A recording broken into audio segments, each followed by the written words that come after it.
Hi all, മറ്റൊരു ക്ലാസ്സിലേക്ക് എല്ലാവർക്കും സ്വാഗതം. ഇന്ന് നമ്മൾ മറ്റൊരു സെറ്റ് ക്വസ്റ്റ്യൻ പേപ്പറുമായിട്ടാണ് വന്നിരിക്കുന്നത്. നമ്മൾ കഴിഞ്ഞ ദിവസങ്ങളിലൊക്കെ ക്വസ്റ്റ്യൻ പേപ്പേഴ്സ് അപ്ലോഡ് ചെയ്തിട്ടുണ്ടായിരുന്നു. എല്ലാവരും ക്വസ്റ്റ്യൻ പേപ്പർ സീരീസ് ഫോളോ ചെയ്ത് വരുന്നുണ്ടെന്ന് ഞാൻ പ്രതീക്ഷിക്കുന്നു.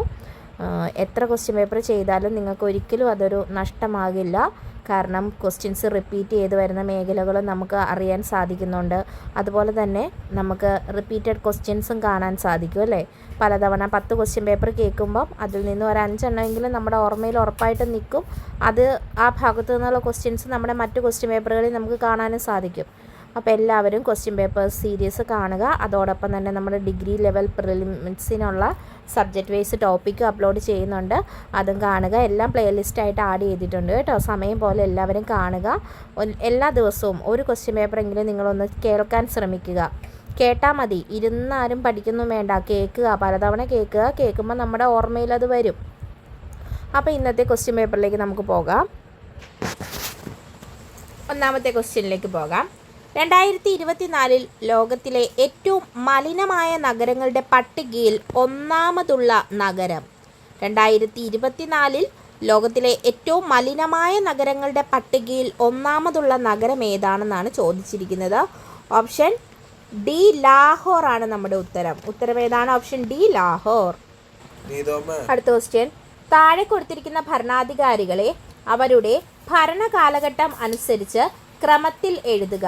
താഴെ കൊടുത്തിരിക്കുന്ന ഭരണാധികാരികളെ അവരുടെ ഭരണകാലഘട്ടം അനുസരിച്ച് ക്രമത്തിൽ എഴുതാനാണ് പറഞ്ഞിരിക്കുന്നത്. അപ്പം നമുക്ക് നോക്കാം. ഒന്നാമത് വരുന്നത് ശ്രീഗുപ്തൻ, 2 ചന്ദ്രഗുപ്തൻ, മൂന്നാമത് വരുന്നത് സമുദ്രഗുപ്തൻ, പിന്നെ ചന്ദ്രഗുപ്തൻ സെക്കൻഡാണ് വരുന്നത്. അപ്പം നമ്മുടെ ഉത്തരം വരുന്നത് ഓപ്ഷൻ എ ആണ്. ആദ്യം വരുന്നത് ആരാണ്? ആദ്യം വരുന്നത് ശ്രീഗുപ്തൻ, ദെൻ ചന്ദ്രഗുപ്തൻ ഒന്നാമൻ, ദെൻ സമുദ്രഗുപ്തൻ നാലാമതാണ്, ചന്ദ്രഗുപ്തൻ രണ്ടാമൻ വരുന്നത്. അടുത്ത ക്വസ്റ്റ്യൻ. തിമൂറിൻ്റെ ഇന്ത്യൻ ആക്രമണം നടന്ന വർഷം. തിമൂറിൻ്റെ ഇന്ത്യൻ ആക്രമണം നടന്ന വർഷം ഓപ്ഷൻ സി ആണ്, 1398. അടുത്ത ക്വസ്റ്റ്യൻ. കേരളം മലയാളികളുടെ മാതൃഭൂമി എന്ന ഗ്രന്ഥത്തിൻ്റെ കർത്താവ്. കേരളം മലയാളികളുടെ മാതൃഭൂമി എന്ന ഗ്രന്ഥത്തിൻ്റെ കർത്താവ് ഓപ്ഷൻ എ EMS നമ്പൂതിരിപ്പാട്. അടുത്ത ക്വസ്റ്റ്യൻ. താഴെ കൊടുത്തിരിക്കുന്ന പട്ടിക പരിശോധിച്ച് 1857 കലാപത്തിൻ്റെ നേതാക്കന്മാർ, അവർ കലാപത്തിന് നേതൃത്വം നൽകിയ സ്ഥലങ്ങൾ എന്നിവ ശരിയായ രീതിയിൽ യോജിപ്പിച്ച് എഴുതുക.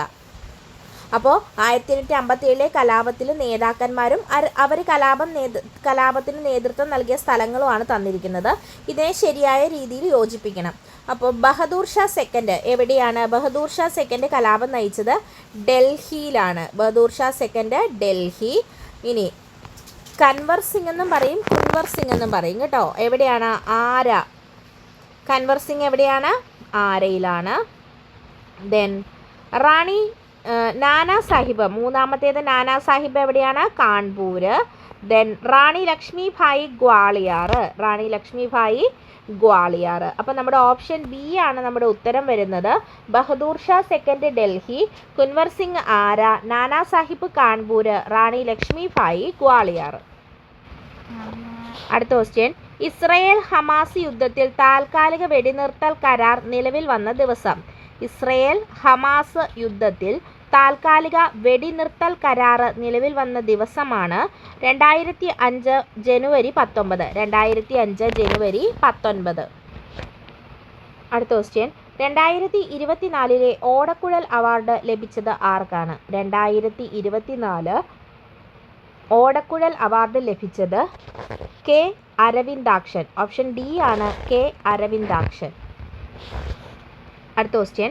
പാലക്കാട് ജില്ലയിലെ കിള്ളിക്കുറിശി മംഗലം ആരുമായി ബന്ധപ്പെട്ടതാണ്? പാലക്കാട് ജില്ലയിലെ കിള്ളിക്കുറിശി മംഗലം ഓപ്ഷൻ എ കുഞ്ചൻ നമ്പ്യാർ. അടുത്ത ക്വസ്റ്റ്യൻ. സ്വതന്ത്ര ഇന്ത്യയിൽ ഒരു ഒളിമ്പിക്സിൽ 2 മെഡൽ നേടുന്ന ആദ്യ കായിക താരം. സ്വതന്ത്ര ഇന്ത്യയിൽ ഒരു ഒളിമ്പിക്സിൽ 2 മെഡൽ നേടുന്ന ആദ്യ കായിക താരമാണ് option C Manu Bhaker. Option C Manu Bhaker. അടുത്ത ക്വസ്റ്റ്യൻ, എല്ലാ ഋതുക്കളുടെയും സവിശേഷതകൾ വ്യക്തമായി അനുഭവപ്പെടുന്ന മേഖല ഏതാണ്? എല്ലാ ഋതുക്കളുടെയും സവിശേഷതകൾ വ്യക്തമായി അനുഭവപ്പെടുന്ന മേഖല ഏതാണ്? ഓപ്ഷൻ സി ആണ് മിതോഷ്ണ പ്രദേശങ്ങൾ. എല്ലാ ഋതുക്കളുടെയും സവിശേഷതകൾ വ്യക്തമായി അനുഭവപ്പെടുന്ന മേഖലയാണ് മിതോഷ്ണ പ്രദേശങ്ങൾ. അടുത്ത ക്വസ്റ്റ്യൻ, ഭൂവൽക്കവും മാൻഡിലിൻ്റെ ഉപരിഭാഗവും ചേർന്നുള്ള ഭാഗത്തെ ഡാഷ് എന്നാണ് വിളിക്കുന്നത്. ഭൂവൽക്കവും മാൻഡിലിൻ്റെ ഉപരിഭാഗവും ചേർന്നുള്ള ഭാഗത്തെ ഡാഷ് എന്നാണ് വിളിക്കുന്നത്. ശിലാമണ്ഡലം. ഓപ്ഷൻ എ ശിലാമണ്ഡലം. അടുത്ത ക്വസ്റ്റ്യൻ, ഭൂപടത്തിൽ നൽകിയിട്ടുള്ളതിൽ ഏത് രീതിയിലുള്ള തോതാണ് നമുക്ക് അനായാസം മനസ്സിലാക്കാൻ കഴിയുക? ഭൂപടത്തിൽ നൽകിയിട്ടുള്ളതിൽ ഏത് രീതിയിലുള്ള തോതാണ് നമുക്ക് അനായാസം മനസ്സിലാക്കാൻ കഴിയുക? ഓപ്ഷൻ സി ആണ് പ്രസ്താവനാ രീതി. ഓപ്ഷൻ സി പ്രസ്താവനാ രീതി. അടുത്ത ക്വസ്റ്റ്യൻ, ധാതുക്കളുടെ കലവറ എന്ന് അറിയപ്പെടുന്ന മേഖല ഏതാണ്? ധാതുക്കളുടെ കലവറ എന്നറിയപ്പെടുന്നത് ഉപദ്വീപീയ പീഠഭൂമിയാണ്. ഉപദ്വീപീയ പീഠഭൂമി. അടുത്ത question, 2024 champions of the earth പുരസ്കാരം ആർക്കാണ് ലഭിച്ചത്? 2024 ചാമ്പ്യൻസ് ഓഫ് ദി എർത്ത് പുരസ്കാരം ലഭിച്ചത് ഓപ്ഷൻ എ ആണ് മാധവ് ഗാഡ്ഗിൽ. Option A Madhav Gadgil. അടുത്ത ക്വസ്റ്റ്യൻ, കാർഷിക മേഖല വികസനം, ചെറുകിട കുടിൽ വ്യവസായങ്ങളുടെ വികസനം, കൈത്തൊഴിൽ വികസനം തുടങ്ങിയവ ലക്ഷ്യമാക്കി 1982 നിലവിൽ വന്ന സ്ഥാപനം ഏതാണ്? ചെറുകിട കുടിൽ വ്യവസായങ്ങളുടെ വികസനത്തിനും കൈത്തൊഴിൽ വികസനത്തിനുമൊക്കെ ആയിട്ട് 1982 വന്നതാണ് ഓപ്ഷൻ ബി നബാർഡ്. അടുത്ത ക്വസ്റ്റ്യൻ, ഒന്നാം പഞ്ചവത്സര പദ്ധതി രൂപീകരണത്തിൽ പ്രധാന പങ്കുവഹിച്ച മലയാളി. ഒന്നാം പഞ്ചവത്സര പദ്ധതി രൂപീകരണത്തിൽ പ്രധാന പങ്കുവഹിച്ച മലയാളിയാണ് KN രാജ്. അടുത്ത ക്വസ്റ്റ്യൻ, താഴെ പറയുന്നവയിൽ ഏതായിരുന്നു 12ാം പഞ്ചവത്സര പദ്ധതിയുടെ ലക്ഷ്യം? 12ാം പഞ്ചവത്സര പദ്ധതിയുടെ ലക്ഷ്യമായിരുന്നു ഓപ്ഷൻ ബി സുസ്ഥിര വികസനം. ഓപ്ഷൻ ബി സുസ്ഥിര വികസനം.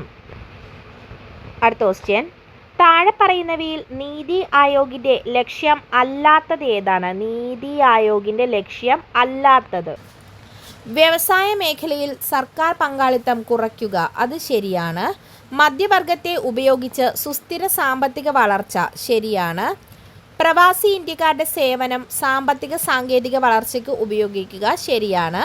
ജൈവ കൃഷി രീതികൾ അവലംബിച്ച് കാർഷികോൽപാദനം വർദ്ധിപ്പിക്കുക. തെറ്റാണ്. അപ്പോൾ നമ്മുടെ ഉത്തരം വരുന്നത് ഓപ്ഷൻ ഡി ആണ്. ഇതിൽ നീതി ആയോഗിൻ്റെ ലക്ഷ്യമല്ലാത്തത് ഓപ്ഷൻ ഡി ആണ്. അടുത്ത ക്വസ്റ്റ്യൻ, കുടുംബശ്രീ ആരംഭിച്ച കാലത്തെ പഞ്ചവത്സര പദ്ധതി. കുടുംബശ്രീ ഏത് പഞ്ചവത്സര പദ്ധതി കാലത്താണ് ആരംഭിച്ചത്? ഓപ്ഷൻ സി ആണ് 9ാം പഞ്ചവത്സര പദ്ധതി. അടുത്ത ക്വസ്റ്റ്യൻ, രാഷ്ട്രപതിയുടെ നിയമനിർമ്മാണ അധികാരവുമായി ബന്ധപ്പെട്ട് ശരിയായ പ്രസ്താവന ഏത്? രാഷ്ട്രപതിയുടെ നിയമനിർമ്മാണ അധികാരവുമായി ബന്ധപ്പെട്ട് ശരിയായ പ്രസ്താവനയാണ് ചോദിച്ചിരിക്കുന്നത്. 1. ഗവർണർ രാഷ്ട്രപതിയുടെ പരിഗണനയ്ക്ക് അയക്കുന്ന ബില്ലുകൾക്ക് അംഗീകാരം നൽകാതിരിക്കാം. അത് ശരിയായിട്ടുള്ള ഓപ്ഷനാണ് അല്ലേ. ഗവർണർ രാഷ്ട്രപതിയുടെ പരിഗണനയ്ക്ക് അയക്കുന്ന ബില്ലുകൾക്ക് അംഗീകാരം നൽകാതിരിക്കാൻ പറ്റും. അടുത്തത്, ബില്ലുകളിൽ വേണ്ട നിർദ്ദേശങ്ങൾ നൽകി പുനഃപരിശോധനയ്ക്ക് വേണ്ടി തിരിച്ചയക്കാം. അതും ശരിയായിട്ടുള്ള അധികാരമാണ്. രാഷ്ട്രപതിയുടെ അംഗീകാരത്തിന് അയച്ച സംസ്ഥാന ബില്ലുകൾക്ക് അംഗീകാരം നൽകാൻ 1 വർഷത്തെ സമയപരിധി ലഭിക്കുന്നു. അത് തെറ്റാണ്. അപ്പോൾ നമ്മുടെ ഉത്തരം വരുന്നത് 1ഉം 3ഉം 1ഉം 2ഉം മാത്രം. ഓപ്ഷൻ സി 1ഉം 2ഉം മാത്രം. അടുത്ത ക്വസ്റ്റ്യൻ, ഇന്ത്യൻ ഭരണഘടനയ്ക്ക് ലോകത്തിലെ മറ്റു ഭരണഘടനകളുടെ സവിശേഷതകൾ ഉണ്ട്. താഴെ പറയുന്നവയിൽ ശരിയായ പ്രസ്താവന ഏതാണ്? ഇന്ത്യൻ ഭരണഘടനയ്ക്ക് ലോകത്തിലെ മറ്റു ഭരണഘടനകളുടെ സവിശേഷതകൾ ഉണ്ട്. താഴെ പറയുന്നവയിൽ ശരിയായ പ്രസ്താവന ഏതാണ്? നിർദ്ദേശക തത്വങ്ങൾ റഷ്യൻ ഭരണഘടനയുടെ സ്വാധീനത്താൽ രൂപം കൊണ്ടതാണ്. അത് തെറ്റാണല്ലേ. നിർദ്ദേശക തത്വങ്ങൾ നമ്മൾ അയർലൻഡിൽ നിന്നാണ്. ലോക്സഭാ സ്പീക്കറുടെ പദവി ബ്രിട്ടീഷ് ഭരണഘടനാ മാതൃകയിൽ ഉള്ളതാണ്. അത് ശരിയാണ്. മൗലികാവകാശങ്ങൾ അമേരിക്കൻ ഭരണഘടനയിൽ നിന്നും രൂപം കൊണ്ടതാണ്. ശരിയാണ്. അപ്പോൾ നമ്മുടെ ഉത്തരം വരുന്നത് ബി ആണ്, 2, 3 മാത്രം. അടുത്ത ക്വസ്റ്റ്യൻ, കേന്ദ്രമന്ത്രിസഭയുടെ അംഗസംഖ്യ ലോകസഭയുടെ അംഗങ്ങളുടെ 15% കവിയാൻ പാടില്ല എന്ന ഭരണഘടനാ ഭേദഗതി. കേന്ദ്രമന്ത്രിസഭയുടെ അംഗസംഖ്യ ലോകസഭയുടെ അംഗങ്ങളുടെ 15% കവിയാൻ പാടില്ല എന്ന ഭരണഘടനാ ഭേദഗതി ഏതാണ്? ഓപ്ഷൻ ബി ആണ് 91ാമത് ഭരണഘടനാ ഭേദഗതി. അടുത്ത ക്വസ്റ്റ്യൻ, ഒരു ഹൈക്കോടതി ജഡ്ജി പദവിയിൽ നിന്ന് രാജിവെച്ച് ഒഴിയുകയാണെങ്കിൽ രാജി സമർപ്പിക്കേണ്ടത് ആർക്കാണ്? ഒരു ഹൈക്കോടതി ജഡ്ജി പദവിയിൽ നിന്നും രാജിവെച്ച് ഒഴിയുകയാണെങ്കിൽ രാജി സമർപ്പിക്കേണ്ടത് ആർക്കാണ്? ഓപ്ഷൻ ഡി, രാഷ്ട്രപതിക്ക്. അടുത്ത ക്വസ്റ്റ്യൻ, മുബാറക് അൽ കബീർ എന്ന പരമോന്നത സിവിലിയൻ പദവി ഏത് രാജ്യത്തിൻ്റേതാണ്? മുബാറക് അൽ കബീർ എന്ന പരമോന്നത സിവിലിയൻ പദവി ഏത് രാജ്യത്തിൻ്റേതാണ്? Option D, Kuwait. Option D, Kuwait. Mubarak Al Kabeer എന്ന പരമോന്നത സിവിലിയൻ ബഹുമതി ഏത് രാജ്യത്തിൻ്റേതാണ്? അത് കുവൈറ്റിൻ്റേതാണ്. അടുത്ത ക്വസ്റ്റ്യൻ, താഴെ പറയുന്ന പ്രസ്താവനയിൽ കേരള സംസ്ഥാന മനുഷ്യാവകാശ കമ്മീഷൻ്റെ പ്രവർത്തനങ്ങൾ ഏത്? മനുഷ്യാവകാശ കമ്മീഷൻ്റെ പ്രവർത്തനങ്ങൾ ഏതെന്നാണ് ചോദിച്ചിരിക്കുന്നത്. മനുഷ്യാവകാശവുമായി ബന്ധപ്പെട്ട സിവിൽ കേസുകളിൽ തീർപ്പ് കൽപ്പിക്കുന്നു. തെറ്റാണ്. മനുഷ്യാവകാശവുമായി ബന്ധപ്പെട്ട പരാതികളും കുറ്റകൃത്യങ്ങളും അന്വേഷിക്കുന്നു. ശരിയാണ്. മനുഷ്യാവകാശവുമായി ബന്ധപ്പെട്ട നിയമങ്ങൾ, നയങ്ങൾ എന്നിവ പുനഃപരിശോധിക്കുന്നു. ശരിയാണ്. അപ്പോൾ ഉത്തരം വരുന്നത് ഇവിടെ ഓപ്ഷൻ ബി ആണ്, 3ഉം 2ഉം മാത്രം. അടുത്ത ക്വസ്റ്റ്യൻ, ദേശീയ തൊഴിലുറപ്പ് പദ്ധതി പ്രകാരം ഒരു തൊഴിലാളിക്ക് ഒരു സാമ്പത്തിക വർഷം ലഭിക്കുന്ന ഏറ്റവും കൂടുതൽ തൊഴിൽ ദിനങ്ങൾ എത്ര? ഓപ്ഷൻ ബി ആണ് ഉത്തരം വരുന്നത്, 100 ദിവസമാണ്. കേരളത്തിലെ ഏറ്റവും വലിയ പൊതുമേഖലാ സ്ഥാപനം ഏതാണ്? കേരളത്തിലെ ഏറ്റവും വലിയ പൊതുമേഖലാ സ്ഥാപനമാണ് ഓപ്ഷൻ ഡി, KSEB. അടുത്ത ക്വസ്റ്റ്യൻ, മെമ്മറി ഉപകരണങ്ങളുടെ കാര്യത്തിൽ താഴെ പറയുന്നവയിൽ ഏതാണ് ശരി? മെമ്മറി ഉപകരണങ്ങളുടെ കാര്യത്തിൽ താഴെ പറയുന്നവയിൽ ഏതാണ് ശരി? മെമ്മറി ഉപകരണങ്ങൾ പ്രോസസ്സിങ്ങിനായി ഡേറ്റയും നിർദ്ദേശങ്ങളും സംഭരിക്കാൻ ഉപയോഗിക്കുന്നു. ശരിയാണ്.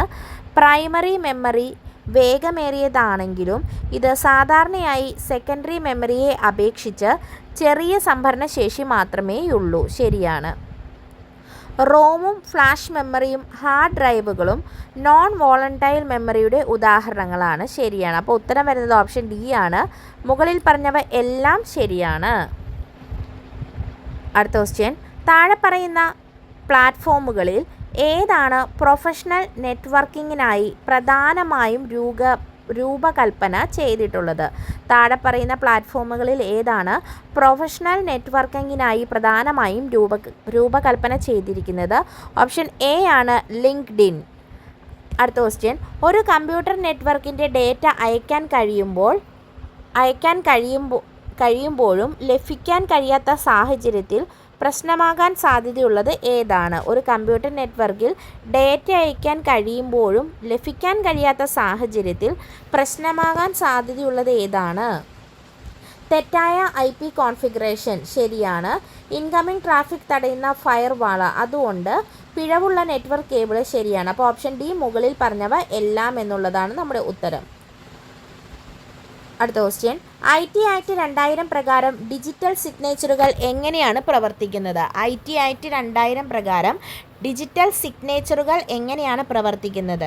ഓപ്ഷൻ സി ആണ് നമ്മുടെ ഉത്തരം വരുന്നത്. ഒരു ഇലക്ട്രോണിക് സന്ദേശം അയച്ച വ്യക്തിയുടെ തിരിച്ചറിയൽ സാധൂകരിക്കുന്നു. ഒരു ഇലക്ട്രോണിക് സന്ദേശം അയച്ച വ്യക്തിയുടെ തിരിച്ചറിയൽ സാധൂകരിക്കുന്നു എന്നുള്ളതാണ് ഉത്തരം. അടുത്ത ക്വസ്റ്റ്യൻ, എന്താണ് വിവരാവകാശ നിയമത്തിൻ്റെ പ്രധാന ഉദ്ദേശ്യം ആയി കണക്കാക്കുന്നത്? ഓരോ പൊതു അധികാര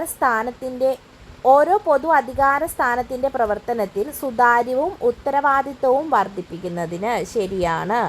വിവരാവകാശത്തിൻ്റെ പ്രായോഗിക ഭരണക്രമം പ്രതിപാദിക്കുന്നതിന് പൊതു അധികാര സ്ഥാനങ്ങളുടെ നിയന്ത്രണത്തിന് കീഴിൽ പൗരന്മാർക്ക് വിവരം പ്രാപ്യമാക്കുന്നതിന്. ശരിയാണ്. സി വന്നിരിക്കുന്നത് എ ആൻഡ് ബി ഉത്തരമായി എടുക്കാവുന്നതാണെന്നാണ് നമ്മുടെ ഉത്തരം വരുന്നത്. ഓപ്ഷൻ സി ആണ് നമ്മുടെ ഉത്തരം. കാരണം മുകളിൽ തന്നിരിക്കുന്ന 2 സ്റ്റേറ്റ്മെൻറ്റുകളും ശരിയാണ്. അടുത്ത ക്വസ്റ്റ്യൻ, ഉപഭോക്തൃ സംരക്ഷണ നിയമത്തിൽ പറയുന്ന പ്രധാനപ്പെട്ട അവകാശങ്ങൾ എന്തൊക്കെയാണ്? ഉപഭോക്തൃ സംരക്ഷണ നിയമത്തിൽ പറയുന്ന പ്രധാനപ്പെട്ട അവകാശങ്ങൾ. ഓപ്ഷൻ എ ആണ് നമ്മുടെ ഉത്തരം. സാധനങ്ങൾ വാങ്ങുമ്പോഴും സേവനങ്ങൾ ഉപയോഗപ്പെടുത്തുമ്പോഴും ഉപഭോക്താക്കൾ വഞ്ചിക്കപ്പെടുന്നില്ല എന്ന ഉറപ്പ് വരുത്തുക. അടുത്ത ക്വസ്റ്റ്യൻ, മുതിർന്ന പൗരനുള്ള ദേശീയ നയം എന്താണ് വ്യക്തമാക്കുന്നത്? മുതിർന്ന പൗരനുള്ള ദേശീയ നയം എന്താണ് വ്യക്തമാക്കുന്നത്?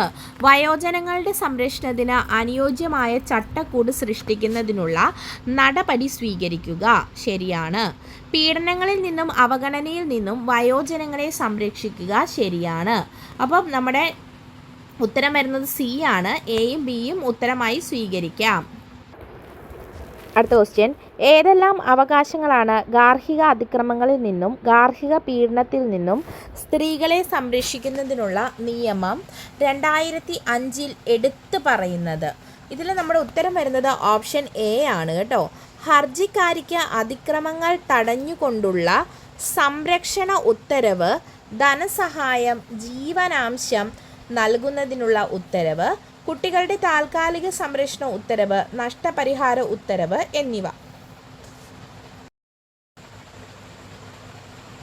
അടുത്ത ക്വസ്റ്റ്യൻ, പിന്നോക്ക വിഭാഗക്കാരുടെ സ്കൂൾ വിദ്യാഭ്യാസത്തിനായി അയ്യങ്കാളി നയിച്ച സമരം.